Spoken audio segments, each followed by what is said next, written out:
Assalamualaikum warahmatullahi wabarakatuh.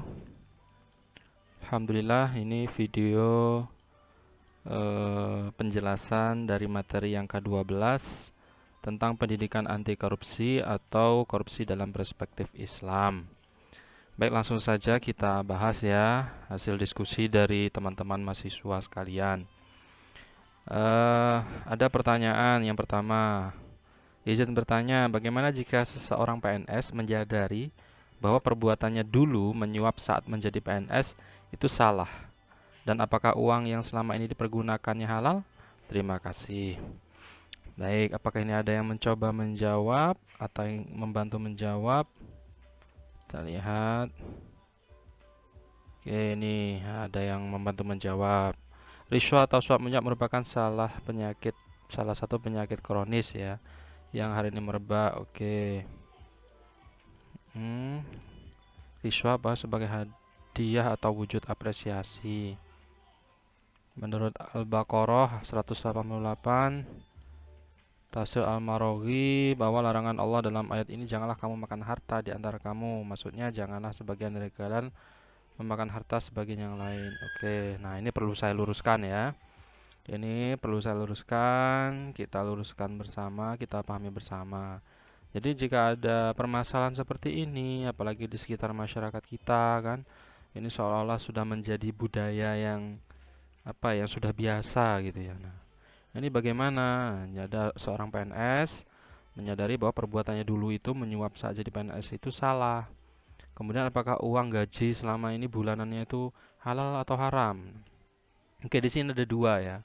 Di sini ada dua. Jadi ini berdasarkan di sini ada dua hukum. Di sini ada dua jawaban. Yang pertama halal dan yang kedua haram tentunya. Yang halal bagaimana? Kok ada nyogok kok halal? Jadi bagi yang sudah lolos PNS-nya, kemudian di akhir pengumuman kok dimintai, jadi tidak dari diri sendiri, tidak ada niatan untuk menyogok agar lulus jadi PNS, enggak, dia mengikuti eh, rangkaian tes PNS itu dengan baik, dengan jujur, dengan normal. Kemudian di akhir kelulusan penentuan lah ibaratnya ya. Nah, semua sudah lulus, semua sudah tahap aptil sudah lulus, kemudian dimintai SK-nya itu diminta uang. Kamu mau nggak ini, mau lulus nggak PNS ya? Ini SK kamu tinggal diturunkan loh. Silakan setor sekian. Nah, itu halal, boleh. Ini menurut Rasulullah adalah mengambil haknya. Nah, ini mengambil haknya ini dibolehkan. Kemudian yang haram bagaimana? Ya yang dari awal, apalagi sudah tahu misalnya nilainya tidak lolos ya di tahap awal, kemudian menyuap eh, agar diloloskan, supaya diloloskan, kemudian dia benar-benar lolos, maka gaji bulanannya haram sampai dia pensiun sekalipun, sampai uang pensiun. Nah itu naudzubillah min dzalik ya. Nah ini berdasarkan apa? Ini berdasarkan pada zaman Rasulullah itu ada seorang sahabat yang memasuki Madinah. Kemudian di gerbang Madinah itu dia dicegat oleh pengawal pintu gerbang. Nah, ini saya tepatnya hadisnya bagaimana kurang paham, cuman saya pernah membaca itu ya. Saya pernah membaca, saya juga pernah mempelajari, karena saya bukan dari tafsir hadis, jadi tidak memahami betul, tapi pernah membaca. Jadi waktu itu dia di apa ya, dipajeki lah apa ya, diperas oleh para penjaga itu. Nah, kalau mau masuki kota ini kamu harus membayar sekian. Nah, dia bingung gitu ya, bingung para sahabat Rasul ini. Nah, ini supaya masuk berarti dia minta, berarti disogok gitu ya, atau menyogok, dosa dong gitu. Karena Roshi wal murtasi finnar, yang menyogok dan yang disogok itu semua kedua-duanya di neraka gitu hadisnya yang pernah didengar oleh sahabat tersebut.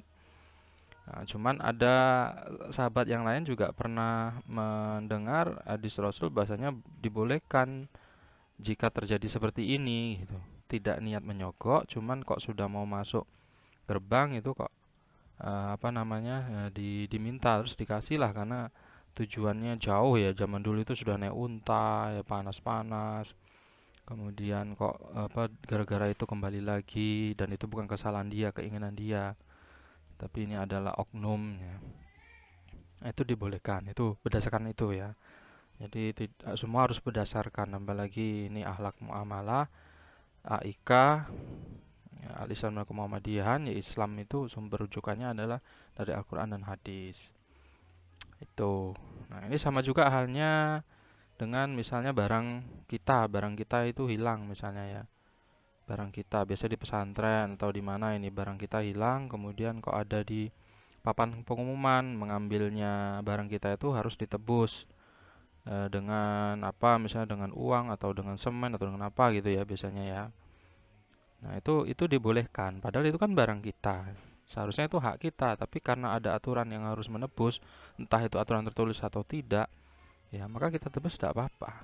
Nah, sebaliknya, jika itu bukan punya kita aku kemudian ditebus, nah itu haram. Sama juga dengan PNS tadi, tidak lulus cuman menyuap supaya diluluskan, nah, maka itu haram. Nauzubillah min dzalik, gajinya tiap bulan haram. Nah itu untuk anak istrinya, wah berarti memberi makan uang haram. Kemudian bagaimana solusinya? Solusinya ya resign. Resign. Dimulai dari nol, cari yang halal yang berkah. Tuh ya. Kemudian ada juga pertanyaan, MUI mengeluarkan fatwa haram untuk perbuatan korupsi dan pemberian hadiah kepada para pejabat. Lalu bagaimana pandangan Islam mengenai peraturan pemerintah yang kurang tegas terhadap para koruptor? Ya, kalau soal pemerintah ya itu tergantung pemerintahnya ya. Cuman di negara kita ini kan ada kompilasi hukum Islam namanya. KHI, kompilasi hukum Islam. Itu sebagian hukum Islam itu tertuang di dalam undang-undang kita, di dalam kitab undang-undang hukum pidana, hukum perdata kita itu apa namanya, sebagian dipakai ya. Namanya KHI, kompilasi hukum Islam. Nah, kalau hukum itu sebenarnya sudah jelas kan, oknumnya saja kadang yang bermasalah itu kan. Hukum sudah jelas. Misalnya maling ayam 5 tahun. Nah, ini koruptor kok cuma 2 tahun, 1 tahun padahal miliaran bahkan triliunan misalnya. Nah, ini kan seharusnya dari kacamata mana dia ini pakar hukum yang harus apa namanya yang ini di wilayah istihadnya para pakar hukum, para hakim. Itu. Makanya nanti calon-calon hukum, ini kita di kampus kita ada prodi ilmu hukum, ini harus AIK-nya harus diperkuat ini ya. Bagaimana menjadi hakim yang islami ya, yang berorientasi kerja sebagai hakim itu adalah untuk ibadah, menegakkan keadilan. Saking dihargainya hakim itu oleh Rasulullah, jika salah menentukan itu tetap dapat pahala 1, jika benar menentukan, mengadili, dapat pahala 2. Saking sulitnya menentukan suatu perkara, mengadili itu ya. Dengan catatan tidak ada niatan di dalam hatinya untuk berat sebelah itu, dalam rangka untuk keadilan. Oke.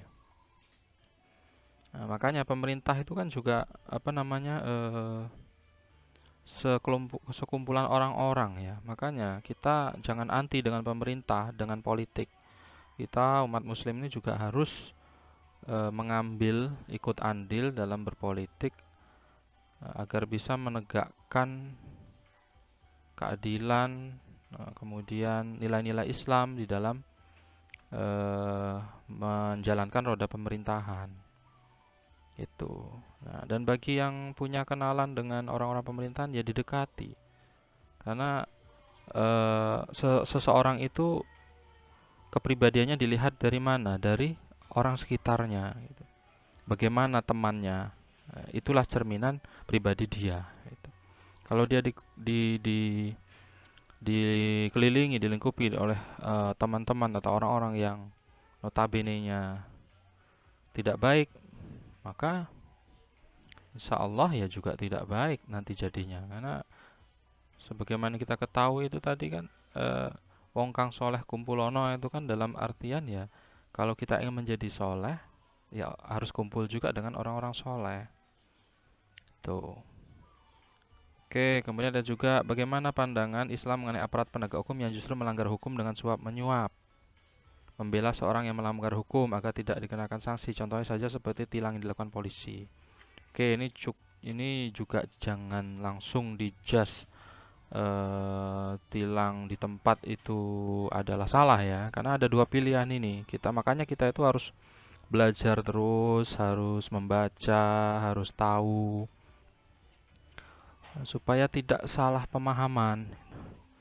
Jadi misalnya tilang di polisi, tilang di tempat itu ada aturannya. Memakai slip biru, kemudian transfer ke bank, masuk ke kas negara. Nah, karena tujuan suatu peraturan itu dibuat kan untuk kebaikan sebenarnya kan. Bukan diplesetkan aturan itu dibuat untuk dilanggar kan tidak. Tapi bagaimana aturan itu dibuat untuk kemaslahatan bersama, tidak pakai helm ditilang. Ya karena untuk kemaslahatan bersama. Nanti kalau kecelakaan jatuh langsung meninggal dunia, benturan, jatuh juga nanti merugikan kendaraan yang di belakangnya yang tiba-tiba ngerem mendadak karena di depannya jatuh itu ugal-ugalan, tidak pakai helm, tidak punya surat izin mengendara SIM, menerobos lampu merah itu kan akhirnya merugikan semua. Tujuannya menilang itu kan supaya memberi efek jerah, memberi edukasi. Ya, ada macamnya juga. Mau di pengadilan merasa keberatan misalnya, dan polisinya juga ya seharusnya jangan mencari-cari kesalahan ya. Ini ada kan mahasiswa di Fakultas Hukum ini. Nah, ini yang polisi ini yang kemudian kebetulan di bagian lantas ya jangan cari kesalahan gitu ya. Allah aja memaafkan ya. Masa manusia justru mencari-cari kesalahan.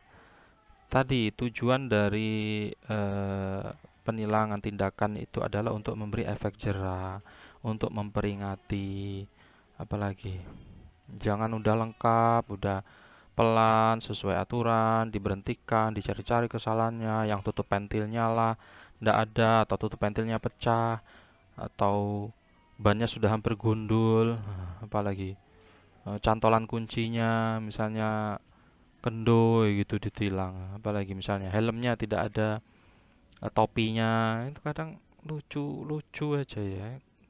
Gimana ini perlu kuliah Fakultas Hukum di Unmuh Ponorogo ini supaya dapat mata kuliah AIK itu ya, jadi menjadi polisi yang islami ya.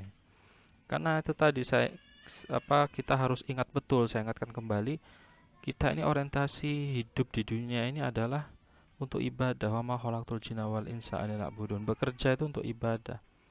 Merugikan orang lain itu hakikatnya juga akan merugikan diri sendiri.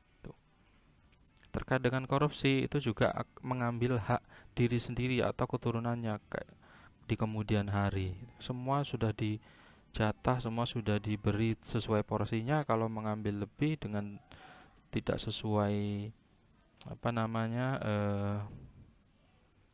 yang baik, yang jujur, itu akan berimbas kepada dirinya sendiri. Long menjabat itu loh ndak lama, maksimal 2 periode, 8 atau 10 tahun.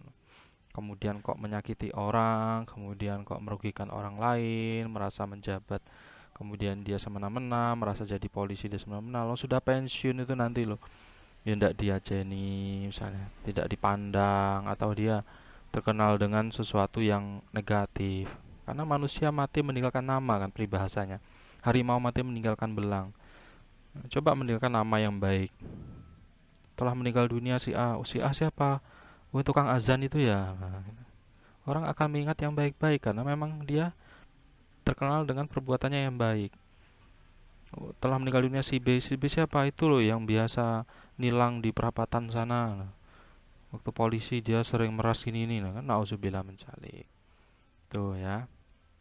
Jadi ini justru penegak hukum yang menjadi teladan, yang paham hukum, kemudian kok memperdaya rakyatnya, jangan. Gitu. Karena sejatinya itu akan kembali kepada diri sendiri. Kebaikan walaupun sebesar biji zahrah sekalipun tetap dibalas oleh Allah, dan balasan Allah itu berkali-kali lipat. Sebaliknya kejahatan juga akan ada balasannya. Kemudian ada juga pertanyaan bagaimana pandangan Bapak terkait dengan pelemahan lembaga KPK, pemberantasan korupsi. Nah, ini kan apa ya, ini kan ada kepentingan di dalamnya. Makanya kalau kepentingan itu tidak lillahi ta'ala, tidak untuk Allah, ya akhirnya begini, untuk kepentingan kelompoknya, melindungi anggota partainya, itu boleh, ya melindungi, saling melindungi boleh, tapi melindungi dalam hal yang baik.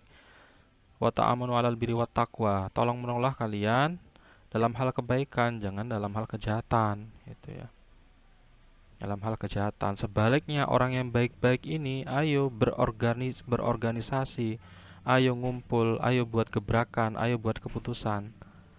Karena di dalam kaidah fikih itu ada al-haqqu bila nidhamin yaglibuhul batil bin nidham. Kejahatan yang terorganisir akan mengalahkan kebaikan yang tidak diorganisir. Bayangkan, kejahatan yang direncanakan akan mengalahkan kebaikan yang tidak direncanakan. Kebaikan pun juga harus direncanakan. Ini kata Ali bin Abi Thalib ini. Jadi kejahatan pun yang direncanakan, yang diorganisir oleh kelompoknya, oleh apa kepentingannya, ini akan mengalahkan kebaikan yang tidak diorganisir secara baik, secara api. Nah, tuh, berpolitik direncanakan dengan baik, itu baik, bagus, asalkan orientasinya kepentingannya lillahi ta'ala, untuk mengembangkan Islam, untuk dakwah Islam, dan sebagainya.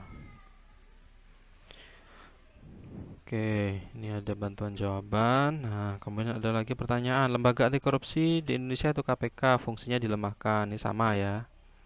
Nah, muncul polemik tentang tes wawasan kebangsaan. Ini hanya, menurut saya ini hanya apa namanya ya, alibi saja ini. Hanya alibi ya, wallahu a'lam lah itu. Hanya Allah yang tahu, maka kita terus dan selalu berdoa. Jadi berdoa itu jangan untuk diri sendiri melulu. Doakan untuk negara kita tercinta ini agar dihindarkan dari segala bala, kan lidafil bala, wal wafa wal fasya, dari kerusakan, wal mungkar, dari kemungkaran. Itu doanya kan. Nah, doakan ustadz-ustadznya, guru-gurunya didoakan, murid-muridnya didoakan, saudara-saudara didoakan, saudara sesama muslim itu didoakan. Karena sejatinya mendoakan orang lain yang baik itu juga akan kembali kepada diri sendiri. Tuh ya. Oke, ada lagi pertanyaan. Di Indonesia kan banyak orang Islam. Mengapa di Indonesia hukum pidana korupsi sangat lemah? Apakah Indonesia kurang pengetahuan tentang korupsi? Indonesia ini tidak kurang dari orang-orang pintar ya. Tapi ya lagi-lagi itu tadi, apa ya, politik kita ini politik eh apa istilahnya itu kalau kata teman saya. Ini sangat-sangat politik kelompok ya, yang mementingkan kepentingan kelompok. Kepentingan apa namanya, memperkaya kelompoknya ini. Tidak atas nama bangsa, tidak atas nama negara, kepentingan rakyat, tapi kepentingan segelintir orang, kelompoknya yang merasa sudah berjuang, maka harus dilayakkan hidupnya atas nama memperjuangkan rakyat. Anggota-anggota DPR sekarang itu kan ya para aktivis reformasi tahun 98, 99, tahun 90-an itu. Kemudian mereka setelah duduk di DPR yang fasilitas lengkap ya, jangan sampai kita doakan, jangan sampai mereka lupa dengan jati diri mereka saat menjadi mahasiswa, menjadi aktivis dulu, perjuangan dulu, memperjuangkan rakyat, kemudian sudah menjadi wakil rakyat malah terlena juga, sama saja. Nah, itulah kadang kenikmatan itu juga bagian dari cobaan. Jangan dikira cobaan itu hanya tidak enak saja, tapi kadang yang enak-enak itu juga cobaan. Itu harus disadari. Pejabat itu juga ujian, cobaan, amanah itu harus dilaksanakan dengan baik, sesuai dengan SOP, sesuai dengan aturan. Oke. Mau bertanya Pak, mengapa para koruptor di negara ini tidak dipidana sesuai hukum Islam? Sesuai hukum Islam sudah, karena kita itu tadi kompilasi hukum Islam. Adapun kok korupsi dihukumi dengan pencurian misalnya, potong tangan ndak bisa. Itu ada kaidahnya, ada fikihnya, ada dalilnya, dasarnya. Nanti mungkin ada yang bertanya, nanti akan ada pembahasannya itu. Karena korupsi itu terkaitannya dengan amanah, dengan jabatan, bukan dengan pencurian. Pemimpin atau pejabat yang korupsi itu tidak bisa dihukumi dengan pencurian karena dia dalam rangka memegang amanah, maka dia dihukumi dengan tidak amanah. Maka hukumnya secara Islam ya wajib mengembalikan apa yang telah dia curi, kemudian dihukum penjara atau didenda atau dimiskinkan. Nah, itu tergantung aturan yang sudah ditetapkan di masing-masing negara. Tuh. Kemudian apabila melihat korupsi yang begitu merajalela Indonesia, sebenarnya itu yang salah manusia atau sistem pemerintahan yang digunakan di Indonesia ya Pak. Semua itu saling terintegrasi ya. Makanya ada integrated personality dan apalagi semua itu saling terintegrasi. Pendidikan paling utama itu adalah pendidikan akidah, penanaman akidah Islam. Bagaimana nilai-nilai Islam itu harus betul-betul dipahami, dipraktekkan. Korupsi itu bahasanya tidak dibenarkan, haram. Nah, kemudian kok lingkungannya korupsi. Nah, lingkungannya budayanya sudah korupsi, kalau memang dia imannya kuat, ya kan tetap tidak ingin, gitu ya. Tetap tidak ingin karena itu tadi kembali kepada kita ini hidup untuk apa sih? Untuk beribadah, beribadah kok untuk mencari amal ladang kita ini di dunia ini ladang untuk negeri akhirat yang kekal ya. Negeri dunia ini hanya sementara, tidak lama, tapi negeri akhirat itu selamanya. Kalau kita berpikir ke sana yang sudah diajarkan oleh Al-Quran dan hadis kan ya tidak mungkin gitu. Walaupun godaannya kayak apapun ya tetap pada pendiriannya. Tidak lama hidup ini. Dadak macam-macam, memperkaya diri, yang mati pun itu tidak dibawa. Kemudian itu menjadi rebutan ahli waris karena itu hasil dari korupsi, nauzubillah, tidak berkah, kemudian menjadikan ahli warisnya tercerai-berai, menjadi ahli warisnya saling bunuh membunuh, nauzubillah, saling apa ya, bertikai kan karena akibat dari ketidakberkahan itu semua ada sabab musababnya loh ya, jangan dikira tidak. Bagi orang yang berpikir secara mendalam itu ada kenapa kok si A itu putranya sering sakit-sakitan, sering dapat musibah, sering apa sebagainya negatif ya. Terlepas kita seuzon juga, cuman itu menjadi muhasabah diri kita sendiri. Oh Pak, apakah mungkin itu akibat dari ketidakberkahan hidup, eh, pernikahannya tidak diridhoi oleh orang tuanya, misalnya, membantah orang tua, apalagi ya. Jadi semua itu saling berkaitan ya. Eh, Terkait menanggulanginya gimana ya. Ya menanggulanginya lagi-lagi makanya kita memilih pemimpin yang baik. Mulai dari memilih pemimpin yang tingkat bawah, pemimpin keluarga, pemimpin RT, pemimpin RW, pemimpin bupati, lurah, camat, sebagainya, itu mulai dari yang baik-baik. Cari orang yang baik-baik. Di mana carinya? Di masjid. Karena masjid tempat yang baik. Jangan cari di warung kopi, jangan cari di kafe, jangan cari apa. Itu. Ada yang baik kok, dia sering kunjungannya ke tempat-tempat anu ya, diingatkan. Ayo masjid, hidupi masjid.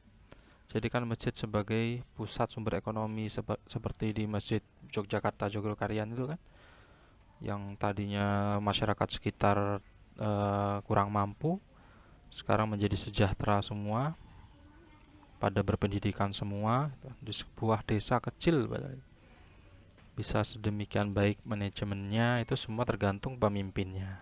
Pemimpin masjid ketua takmir.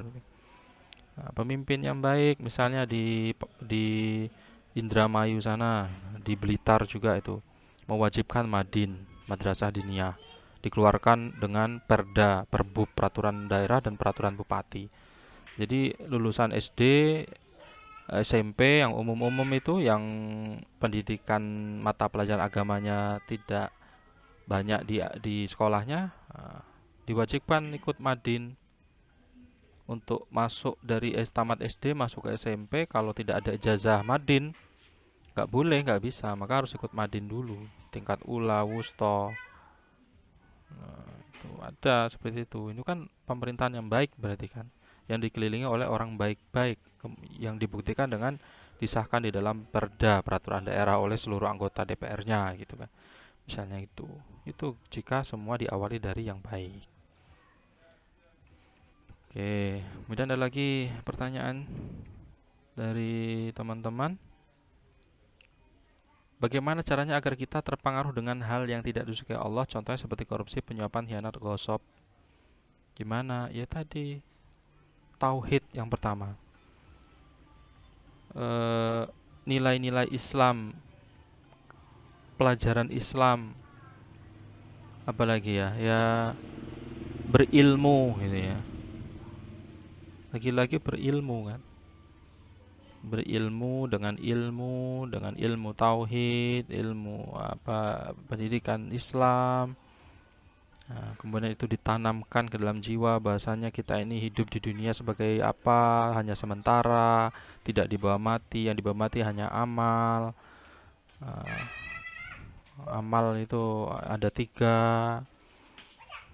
amal jariah, ya kan, ada tiga, doa anak yang soleh salah satunya, membangun rumah ibadah, pesantren, pendidikan Islam, dan lain sebagainya. Nah, itu harus ditanamkan. Itu pengetahuan itu semua kan didapat dari mana? Dari pendidikan. Kemudian ada pertanyaan lagi, orang sekarang banyak berpendidikan, titelnya tinggi, mentok, profesor S3, tapi kok akhlaknya tidak mencerminkan akhlak Islami. Karena eh, tauhidnya itu yang kurang, dia orientasinya salah gitu ya.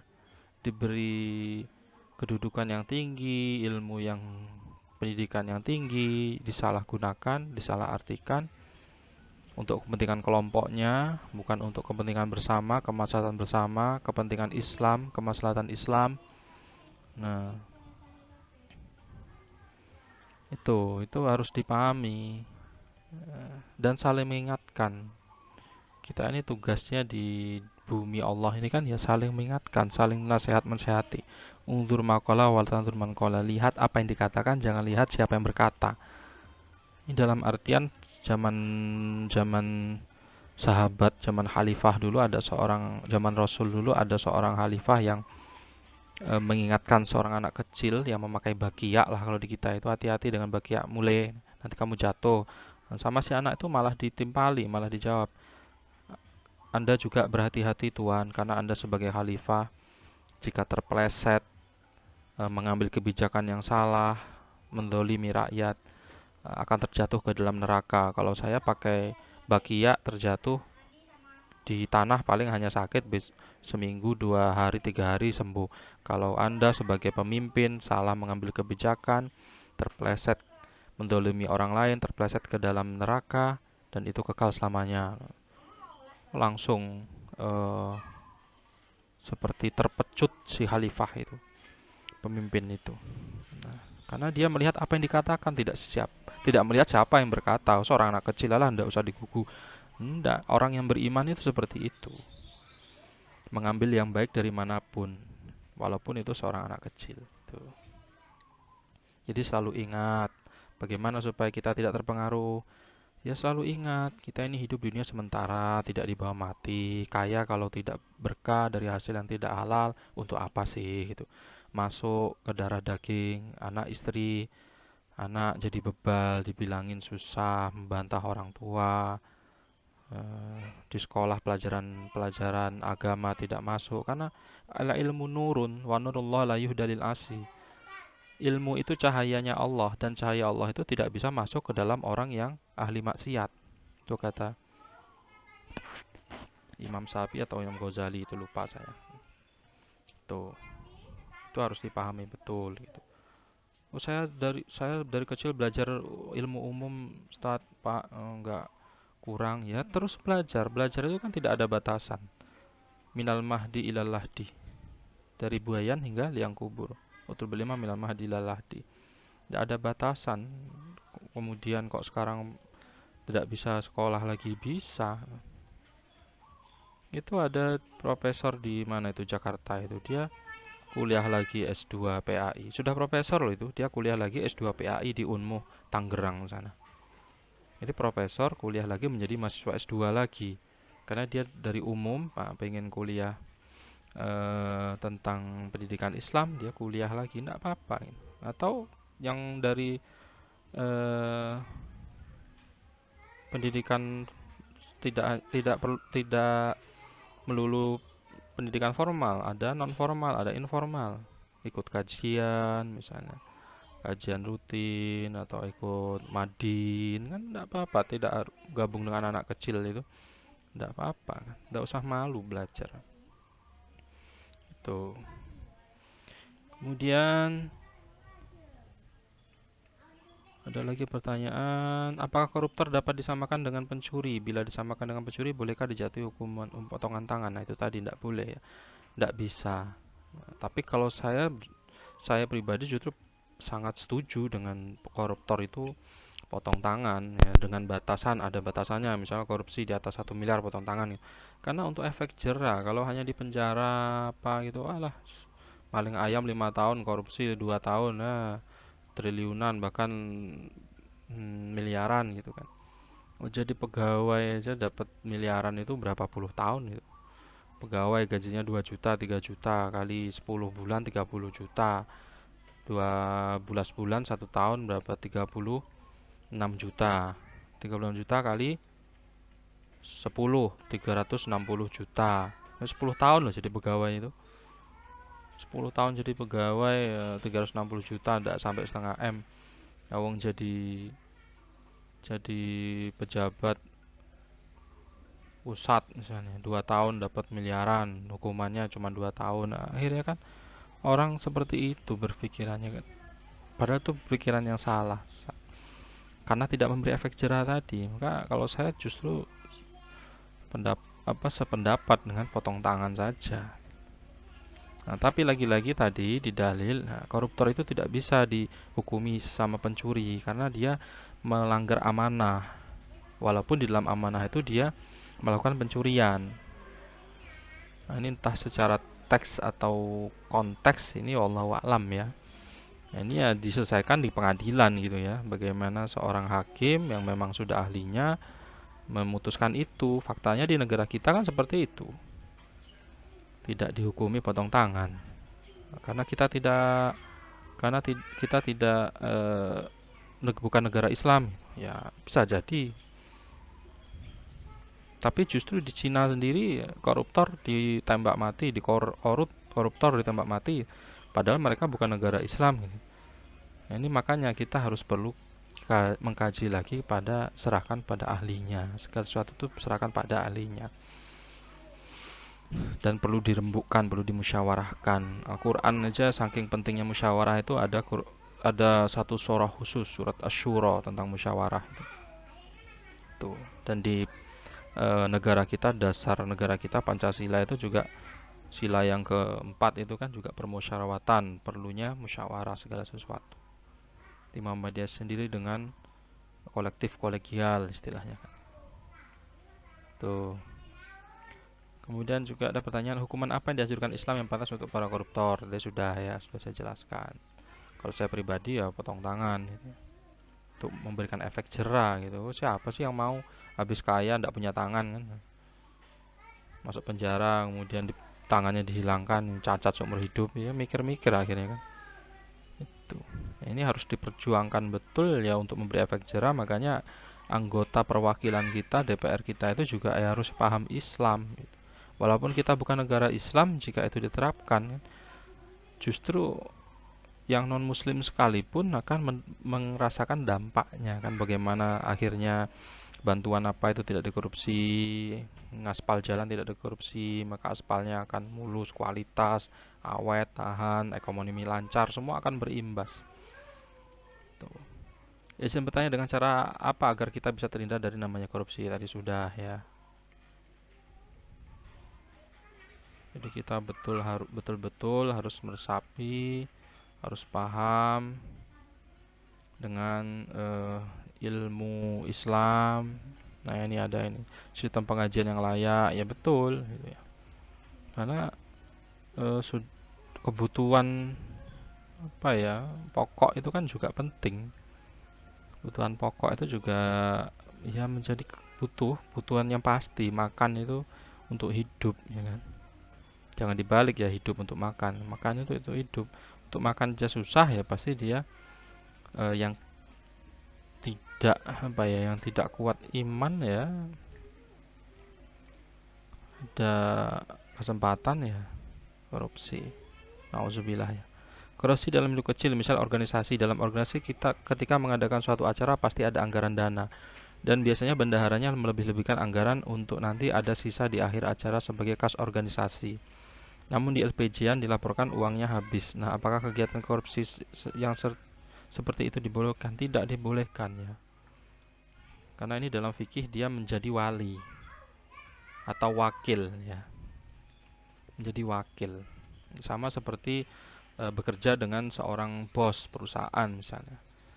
Dia diutus oleh perusahaan atau bosnya beli semen 10. Semen 10 harga 10.000, maka 100.000 karena beli 10 dapat diskon. Jadi bayarnya hanya 80.000, dapat potongan 20.000. Kemudian laporan ke bosnya tetap 100.000. Apakah 20.000 ini haknya? Tidak. Karena di situ dia sebagai wakil. Apakah logikanya apakah dia jika tidak diwakilkan oleh perusahaan atau bosnya itu dia akan beli semen? Tidak kan? Maka yang 20.000 tetap haknya si bosnya, tetap haknya perusahaannya. Sama, ini ilustrasinya seperti itu. Ya, ini perwakilan organisasi, kemudian kok ada sisa anggaran atau di apa namanya di di-up-kan gitu ya. Nah, tapi ini adalah untuk kemaslahatan bersama, Pak Ustaz. Gimana ini? Nah, inilah yang sudah menjadi budaya, saya katakan di awal, sudah menjadi budaya yang salah. Sudah menjadi budaya yang salah. Yaitu secara hukum semuanya sudah berjalan. Agenda sesuai, anggaran juga sesuai dengan penggunaannya, tapi ada sisa tidak kembalikan. Nah, itu masuk dalam kategori tidak haram tapi syubhat. Syubhat itu lebih mendekati ke yang haram. Nah, itu jalan keluarnya gimana ya? Syubhat, sesuatu yang syubhat itu mendekati haram, ya kembalikan lagi kepada ke yang baik-baik ya, bukan yang haram ini ya, tapi syubhat. Ya, serahkan kepada karena itu sudah budaya, gimana lagi, sudah suatu manajemen ya. Dan itu syubhat ya jangan diambil, jangan dikasih untuk makan anak istri di rumah. Tapi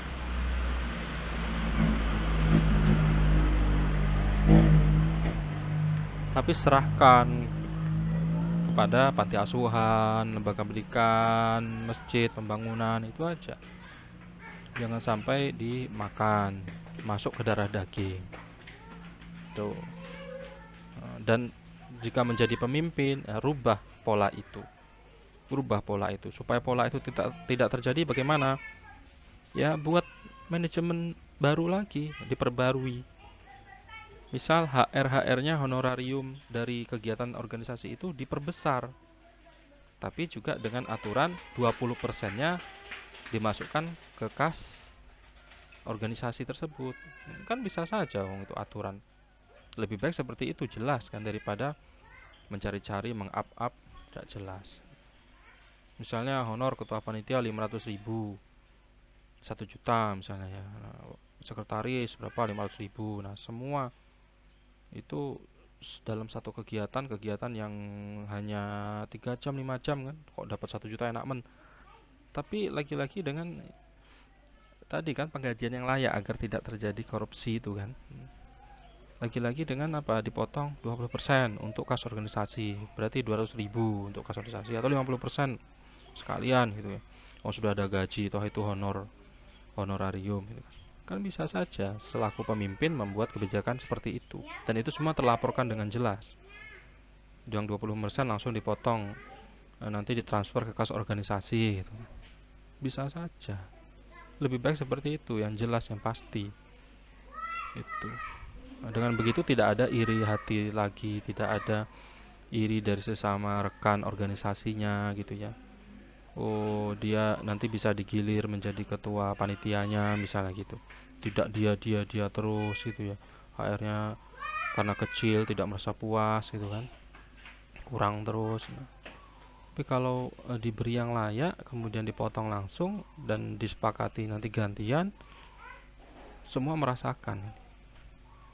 Lagi-lagi tidak kepentingan kelompoknya, tidak berdasarkan like dislike, suka tidak suka, tidak ada lagi saling fitnah, saling iri, saling dengki. Semuanya diorientasikan untuk ibadah kerjanya, memajukan organisasinya, mengembangkan organisasinya, saling menghargai. Perbedaan pendapat itu biasa, jangan kemudian baper, terbawa perasaan dalam sebuah organisasi, dalam sebuah pengelolaan organisasi gitu. Perdebatan itu biasa tuh ya. Oke, ada lagi, pendidikan anti korupsi telah diberikan, khususnya pendidikan pada ranah sekolah, namun masih saja tetap terjadi korupsi pada negara kita yang dilakukan oleh para koruptor. Apakah pendidikan tersebut masih kurang dan bagaimana cara yang dapat dilakukan kita untuk menanggulangi terjadinya korupsi apabila pendidikan anti korupsi masih belum bisa menyelesaikan masalah tersebut? Ya, kita ini kadang apa ya, tidak masuk akal juga, misalnya guru apalagi di swasta itu ya digaji sekian atas atas dasar nanti amal ya. Memang emang anak istrinya dikasih makanan amal, dikasih makanan ikhlas kan enggak. Ya harus profesional lah gitu loh. Profesional ya, diberi gaji yang layak, diberi aturan yang ketat, apalagi tuntutan yang sesuai, maka semua akan seiring berjalan kan gitu ya. Orang juga tidak semena-mena, orang juga tidak semaunya sendiri. Jika semuanya sendiri ya bisa diganti dengan orang yang tidak semaunya sendiri. Itu orang butuh kerjaan banyak sekarang kan. Itu. Jadi ya menghargai itu tadi ya, apa ya? Ya sulit ya. Dan yang paling penting ya memang dari pendidikan lah, dari ilmu pengetahuan yang dia pahami. Itu yang paling penting karena semua berdasarkan dari diri sendiri, kembali kepada diri sendiri lagi ya. Kalau memang dasarnya orang itu dari sisi nasab sudah bagus, keturunan orang yang berilmu, dari keturunan orang yang alim, pendidikan juga tinggi, baik, bagus, kemudian kok masih tetap apa gitu ya, ya seolah alam ya. Tuh ya, saling mengingatkan, kadang diingatkan marah gitu ya. Ya, tidak harus seperti itu. Dari video tersebut saya menangkap bahwa ternyata ada perilaku yang tanpa kita sadari termasuk dalam perilaku korupsi. Contohnya pilih kasih hanya untuk kelompok tertentu. Iya, memberi korupsi kisi-kisi kepada kelompok tertentu, kepada orang-orang tertentu, ini kan ya perbuatan tidak adil dan itu menyalahi aturan, tidak dibenarkan. Ya kalau seperti itu ya diskriminasi namanya ya. Yang pintar makin pintar, yang bodoh makin bodoh itu, yang kaya makin kaya, miskin makin miskin, itu lagunya Roma Irama ya. Tuh. Oke, ada juga pertanyaan. Bagaimana hukumnya jika seorang memperoleh harta dari hasil kejahatan seperti korupsi, merampok, tapi uangnya untuk kebaikan, menyantuni anak yatim, membangun masjid, dan bagaimana hukum orang yang menerima uang tersebut? Ya, ya orang menerima kan tidak tahu mungkin ya, tidak tahu ya. Tidak dihukumi apa-apa ya, namanya dikasih dapat rezeki diterima. Tapi kalau tahu yang memberi itu orang yang tidak benar, orang yang apa ya, ya yang kerja aja tidak, tapi kok dia hidupnya aja susah, tapi kok dia bagi-bagi, dari mana ini, itu perlu dipertanyakan kan, itu perlu dipertanyakan. Nah ini dalilnya mana, dalilnya ini, ya ayyuhalladzina amanu anfiqu min thayyibati ma kasabtum wa mimma akhrajna lakum minal ard. Hai orang-orang yang beriman, nafkahkanlah di jalan Allah sebagian dari hasil usahamu yang baik-baik. Jadi usaha dari yang baik-baik, bukan dari usaha hasil korupsi, hasil merampok, kemudian disedekahkan. Tidak bisa menyedekahkan dari hasil yang baik-baik juga. Tuh di dalam Quran surat Al-Baqarah ayat 267. Tuh ya. Kemudian juga ada pertanyaan, apakah berpengaruh kepada akidahnya jika seorang muslim terlalu cinta kepada harta dan jabatannya? Bagaimana seharusnya sikap seorang muslim terhadap harta dan jabatan? Iya, harta tidak dibawa mati, jabatan tidak dibawa mati, ada masanya.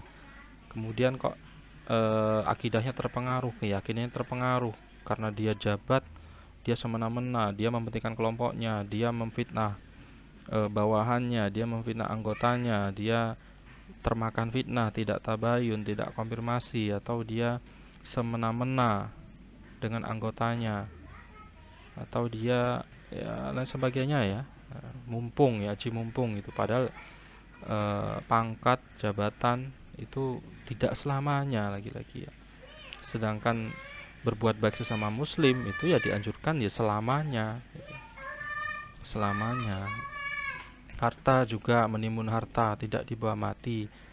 Iya benar. Kemudian kok itu akhirnya menjadi tidak semangat dalam mencari harta, dalam mencari kerja, juga tidak begitu. Tapi itu menegaskan bahwasanya tidak menjadi orientasi, tidak menjadi tujuan utama. Karena sudah diplot ya, sudah dijatah loh harta rezeki itu. Mau kerja keras bagaimanapun kalau memang bukan plotnya, bukan haknya, ya itu juga akan tidak menjadi haknya. Kalau kita amati di lingkungan sosial kita itu kan, dia kaya tapi kok hartanya habis untuk berobat ke luar negeri, ke sana ke sini, anaknya bolak-balik sakit sampai ke luar negeri, ke rumah sakit yang mahal, dokter yang mahal, ya kan sama saja berarti kan, karena memang bukan haknya yang diambil itu, maka diambil lagi oleh Allah dengan cara yang tidak diketahui oleh manusia, karena Allah yang mengatur hidup ini, Allah yang maha segalanya. Maka kita dengan hati-hati, dengan kehati-hatian, dengan berlandaskan ilmu, menjalani hidup ini ya, itu semua bisa dijalani dengan seharusnya untuk mencari bekal di negeri yang kekal akhirat. Bagaimana pandangan hukum Islam bagi seorang muslim yang melakukan korupsi? Ya dosa ya, tidak boleh. Terus harta dibawa mati. Pada kenyataan banyak ditemukan fakta bahwa seringkali ungkapan tersebut menjadi alasan umat Islam untuk bermalas-malasan. Ya tidak boleh juga. Karena dengan harta itu nanti kan tidak akan di sidang, ibaratnya ada itu dalilnya. Tidak akan disidang seorang anak Adam itu sampai dipertanyakan suatu 4 hal gitu. Hartanya dari mana dia dapat, untuk apa dia gunakan, terus apa lagi ya. Kalau dia bermalas-malasan ya, yang kaya hartanya banyak, untuk dari mana dia dapat? Dari kerja keras, dari perusahaannya. Untuk apa dia keluarkan? Untuk bangun masjid, pesantren, untuk menafkahi rakyatnya gitu kan. Nah, itu kan baik, bagus. Sebaliknya, ini harta kamu sedikit dapat dari mana? Dari kerja semaunya, atau se apa namanya ya, semaunya kerja, ndak menelantarkan anak yang tidak, kemudian tidak sekolah karena tidak ada uang, kemudian kepala keluarganya tidak bersungguh-sungguh dalam mencari uang untuk sekolah anaknya, tidak berilmu, malas untuk mencari ilmu dan sebagainya, kan juga akan menjadi tanggung jawab nantinya. Tuh. Kemudian juga ada pertanyaan tentang harta haram diperolehkan dari korupsi. Jika seorang tersebut sudah bertaubat atas perbuatannya, bagaimana hukum harta yang dimilikinya? Jadi resign, atau di hartanya dari yang haram, tahu gitu ya. Wakafkan semua ke jalan Islam. Wakafkan semua. Tutup pintunya, Bol. Wakafkan semuanya. Kembali dari nol lagi. Bismillah, dengan niat hijrah, dengan niat mencari berkah, insya Allah Allah mudahkan. Tuh ya, kan tahu itu harta haram kok diinfakkan ya. Kalau memang itu bukan dari hasil pencurian, kan tidak tahu. Bukan dari hasil pencurian kan tidak tahu itu pemilik siapa. Kalau dari hasil pencurian tahu pemilik siapa, dikembalikan kepada pemiliknya. Tuh. Satu lagi tentang sifat boros. Jika seorang tersebut sudah menunaikan segala kewajiban, nafkah, zakat, dia ingin menikmati hartanya dengan membeli barang-barang diinginkan. Walaupun sebenarnya barang tersebut tidak terlalu penting, bagaimana hukumnya? Ya ini mubazir. Innal mubazirina iwana syaitan. Mubazir itu temannya setan. Nah, tapi ini tidak mubazir taat, karena ya saya ada uang, saya ingin. Ya kalau memang itu tidak bermanfaat, beli ada uangnya beli mobil sampai 10, padahal yang sering dipakai satu gitu ya. Itu kan akan menjadi tanggung jawab, nanti ditanya, untuk apa ini kamu gunakan hartamu untuk beli mobil? Wong banyak kesusahan itu di sekitarmu. Kok kamu malah berpoya-poya? Sebaliknya kita juga melihat ya jangan yang enak-enaknya saja. Jangan lihat kekayaannya dia, tapi lihat prosesnya dia, bagaimana jerih payah dia menjadi sukses. Apalagi jangan melihat enaknya saja. Bagaimana ibadah dia, bagaimana dia beribadah lebih banyak dari orang-orang pada umumnya dalam hal beribadah, lebih giat. Itu. Tuh ya. Oke, itu terkait pelurusan atau pembahasan kita materi ke-12 tentang fikih anti korupsi dalam pandangan Islam. Kita akhiri dengan bacaan tahmid hamdalah, alhamdulillahirrahmanirrahim. Saya wallahu a'lam bishawab. Saya akhiri dengan wassalamualaikum warahmatullahi wabarakatuh.